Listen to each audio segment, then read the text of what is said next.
আপুনি যদি এজন পিএম কিষাণ আঁচনি হিতাধিকাৰী হয় আৰু আপুনি যদি এতিয়ালৈকে গম পোৱা নাই যে পিএম কিষাণ আঁচনিৰ 22 নম্বৰ কিস্তিটো কেতিয়া দিয়া হ'ব তেতিয়াহ'লে ভিডিঅ'টো শেষলৈকে চাওক আৰু যিসকল লোকে বৰ্তমানলৈকে ফাৰ্মাৰ ৰেজিষ্ট্ৰেশ্যনটো কৰা নাই তেওঁলোকে এই পইচাটো পাব নে নাই তাৰ বিষয়ে আজি আমি আলোচনা কৰিম যিহেতু চৰকাৰে এইবাৰো ইনষ্টলমেণ্টটো দিয়া আগত বহুত নীতি নিয়ম বান্ধি দিছে তাৰ বিষয়ে আজি আমি আলোচনা কৰিম আৰু লগতে আপুনিও চাব পাৰিব এইবাৰ 22 নম্বৰ কিস্তিটো আপুনি পাবনে নাই আৰু কোনসকল লোক এইবাৰ বঞ্চিত হ'ব তো ভিডিঅ'টো শেষলৈকে চাওক চেনেলটো যদি নতুনকৈ আহিছে সাবস্ক্ৰাইব কৰি দিব আৰু ভিডিঅ'টোত এটা লাইক কৰি দিব প্ৰথমতে আমি চাম আপুনি আপোনাৰ নামটো বেনিফিচিয়াৰী লিষ্টত কেনেকৈ চেক কৰিব আৰু সেই লিষ্টখন কেনেকৈ ডাউনলোড কৰিব সো এতিয়াৰ পৰা আপুনি আপোনাৰ বেনিফিচিয়াৰী লিষ্টখন নিজে ডাউনলোড কৰি ল'ব পাৰিব আৰু ঘৰতে আপুনি সেইটো চেক কৰি চাব পাৰিব তাৰ বাবে আপুনি মোবাইল বা কম্পিউটাৰত পিএম কিষাণ আঁচনি ৱেবছাইট বুলি সাৰ্চ কৰিব লাগিব আৰু প্ৰথমতে যিটো ৱেবছাইট আহিব সেইটোত ওপেন কৰি ল'ব লাগিব ৱেবছাইটটো ওপেন হোৱাৰ পিছত তলত স্ক্ৰল কৰি যাই থাকিব তাতে আপুনি দেখা পাব বেনিফিচিয়াৰী লিষ্ট বুলি তাতে ক্লিক কৰাৰ পিছতে আপুনি নিজৰ ষ্টেটটো দিব লাগিব তাৰ ডিষ্ট্ৰিক্টটো দিব লাগিব আৰু তাৰ সাব ডিষ্ট্ৰিক্টটো দিব লাগিব আৰু তাৰ পিছতে আপুনি আপোনাৰ ভিলেজটো দি কেনে গেট ৰিপৰ্টটো ক্লিক কৰি দিলে তাতে আপুনি দেখা পাব আপোনাৰ নামটো আছে নে নাই কেতিয়াবা কি হয় বহুত কিখন লিষ্ট ওলাই তাত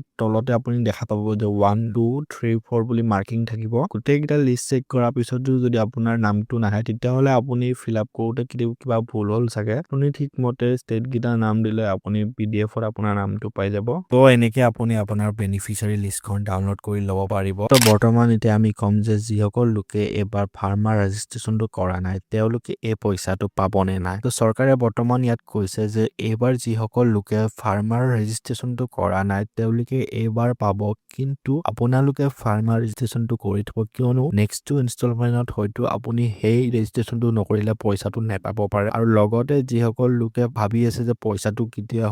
সম্ভৱ মাৰ্চ মাহৰ শেষত নাই বা মাৰ্চ মাহৰ মাজতে এই পিএম কিষাণ আঁচনি 22 নম্বৰ কিস্তিটো দিয়া হ'ব আৰু লগতে আপুনি সঠিকভাৱে এইবাৰ পিএম কিষাণৰ ৰেজিষ্ট্ৰেশ্যনটো যি ফাৰ্মাৰ ৰেজিষ্ট্ৰেশ্যনটো আছে সেই ফাৰ্মাৰ ৰেজিষ্ট্ৰেশ্যনটো কৰি থব কিয়নো অহাবাৰ পেমেন্ট এই ৰেজিষ্ট্ৰেশ্যনটো থাকিব লাগিব নহলে হয়তো আপোনাৰ পেমেন্টটো নোসোমাব পাৰে ভিডিঅ'টো যদি চাই ভাল লাগিলে চেনেলটো সাবস্ক্ৰাইব কৰি দিব ভিডিঅ'টোত এটা লাইক কৰি দিব আৰু কমেন্ট কৰি দিব পিএম কিষাণ আঁচনি বুলি